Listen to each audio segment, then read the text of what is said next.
In this video, I'm gonna teach you how to connect your JBL Charge 5 Wi-Fi to Alexa. It's a very easy process, so make sure to follow along. In this video, I'm gonna give you easy to follow instructions on how to properly set up your JBL Charge 5 and how to connect it to Alexa. So all that you have to do is download the latest version of the Amazon Alexa mobile app. You can find it on the Google Play Store for Android or the App Store if you are using an iOS device. When you open the app, you will be able to sign in with your Amazon account, and in here you can set up a new device. So tap the plus sign at the top right corner of the screen, and now you will be able to browse through various devices here.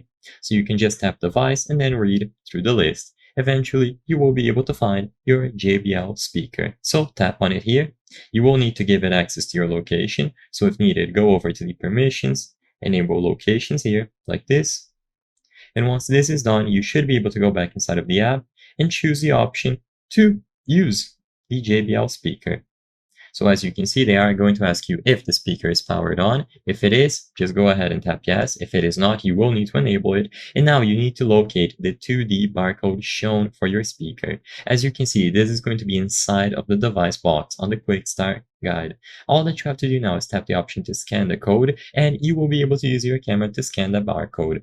Now, sadly, I can't show you this full process on screen because I don't have the barcode available at the moment. But if you were to scan this, it would now be connected to the Amazon Alexa mobile app.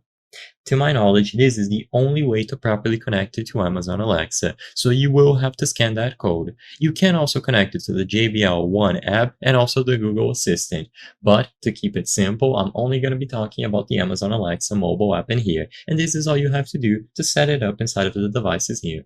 I hope I was able to help you on how to connect JBL Charge 5 Wi-Fi to Alexa. If this video helped you, please be sure to leave a like and subscribe for more very easy tips. Thank you for watching.